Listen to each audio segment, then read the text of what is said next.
What started as a budget scandal just became an international crisis that could topple the British government within hours. Donald Trump has publicly backed Nigel Farage against Keir Starmer, calling Britain's Prime Minister a fraud who betrayed his own people. And what happened next inside Westminster has never occurred in modern British history. At 9:23 this morning, Treasury officials were caught shredding documents.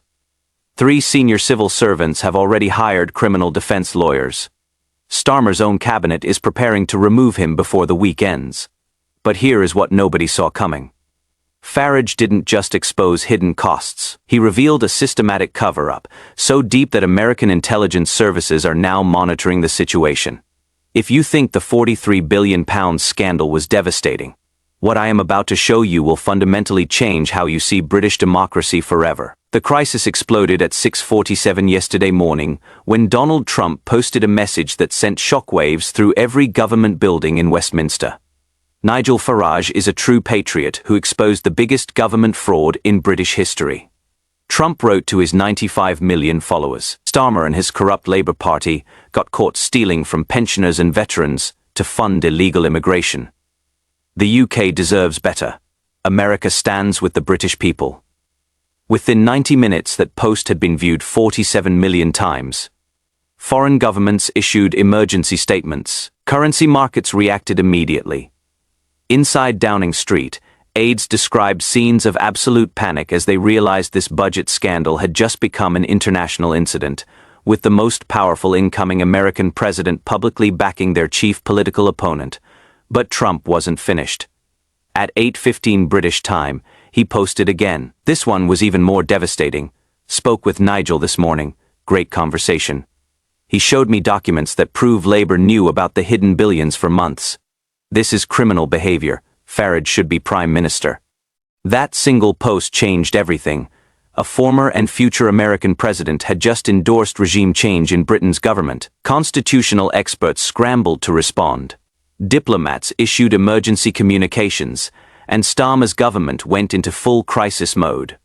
Realizing they were no longer fighting a domestic political scandal, but an international credibility catastrophe, the timing couldn't have been worse for Starmer. Just 72 hours earlier, his government had been quietly negotiating trade agreements with Trump's incoming administration. Those negotiations are now dead. Sources inside the Trump transition team told Sky News that all discussions with current UK leadership have been suspended indefinitely. "We don't negotiate with people who lie to their own citizens," one advisor said bluntly.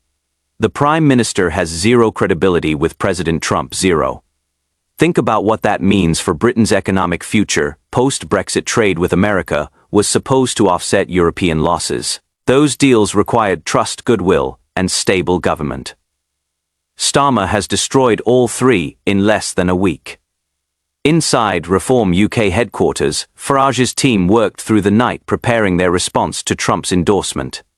At 10:30 yesterday morning, Farage held a press conference that drew more international media than any British political event since Brexit. "President Trump understands what is happening here," Farage declared.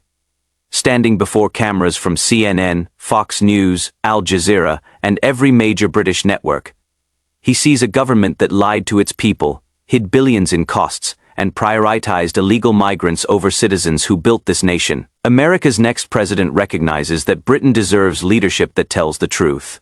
The room erupted with questions. Reporters shouted over each other.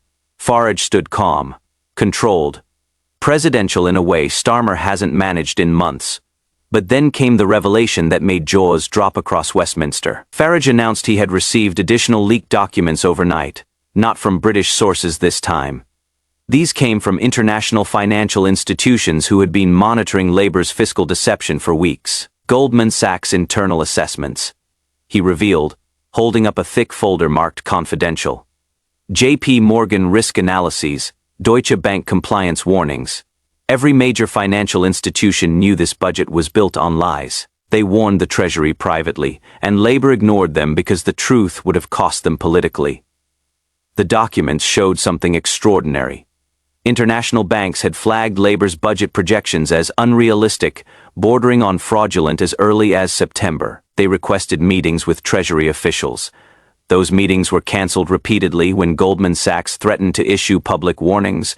Treasury sources say they received calls from Downing Street asking them to delay any statements until after budget approval. This wasn't incompetence, Farage continued, his voice dropping to that terrifying calm that preceded his most devastating attacks. This was coordinated international deception. They lied to Parliament. They lied to the markets. They lied to you. And now the whole world knows it. The financial implications became clear within hours. Moody's officially downgraded Britain's credit outlook from stable to negative at 2:15 yesterday afternoon. Their statement was damning. Concerns regarding fiscal transparency and governmental credibility necessitate reassessment of sovereign risk profiles. Translation: Britain's government can't be trusted with money anymore. The pound fell another 1.8% against the dollar. British government borrowing costs spiked to levels not seen since Liz Truss's disastrous mini-budget. Pension funds reported immediate paper losses exceeding £12 billion. Ordinary Britons watched their savings evaporate because their government chose political convenience over fiscal honesty. But here is where it gets even darker. At 3:40 yesterday afternoon, security footage emerged showing Treasury officials engaged in what legal experts are calling potential destruction of evidence. 3 senior civil servants were filmed entering a restricted document room at 11:15 the previous night. They emerged 47 minutes later carrying nothing.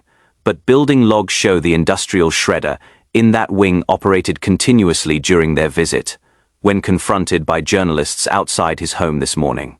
Treasury Deputy Director Michael Stevens refused to answer questions about the shredding. His lawyer released a statement claiming his client was engaged in routine document management consistent with civil service protocols. Nobody believes that. Document destruction during an active political scandal isn't routine.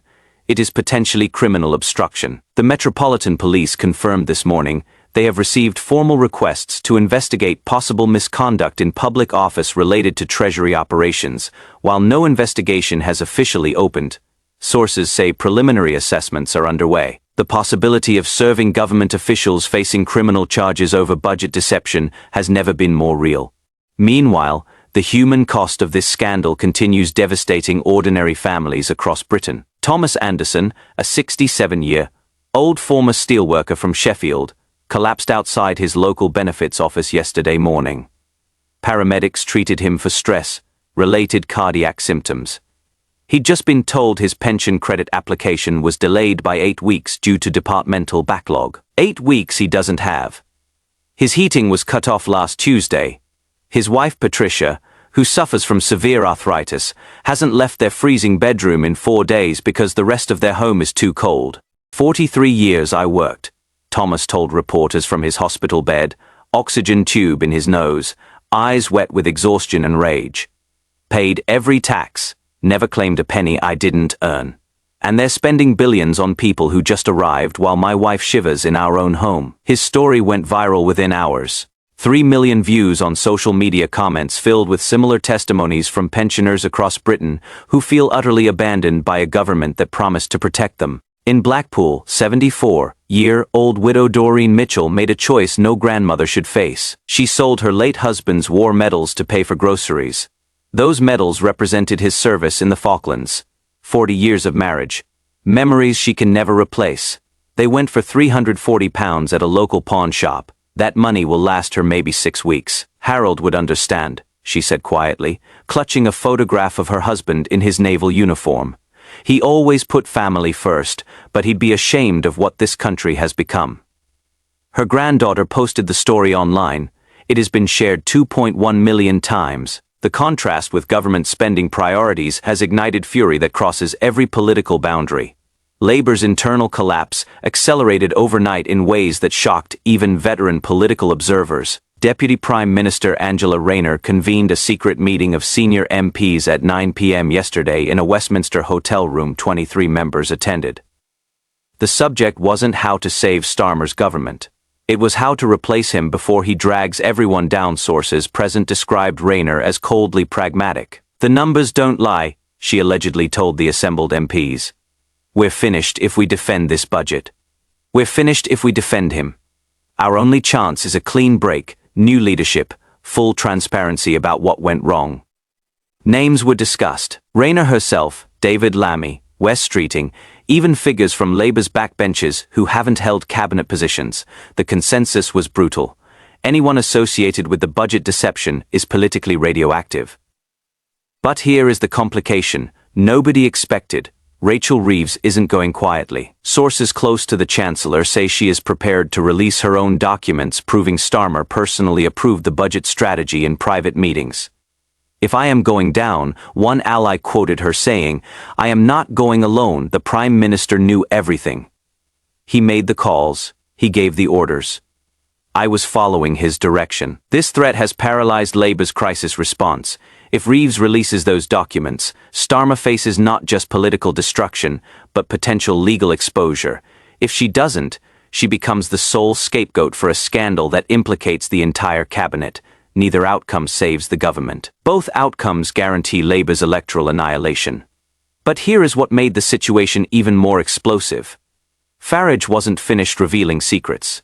At 7:15 this morning, he stood outside Parliament holding documents that made the original £43 billion scandal look like a rounding error. "What I showed you yesterday was what they wanted us to find," Farage declared, his voice steady but his eyes burning with controlled fury. "A distraction. A smaller lie to hide the bigger truth. The real number isn't £43 billion. It is £127 billion in hidden liabilities that Labour buried across 14 different government departments." The journalists fell silent, cameras stopped flashing. For a moment, nobody moved. Then chaos erupted as reporters scrambled to verify what they'd just heard. £127 billion. That is not a budget shortfall.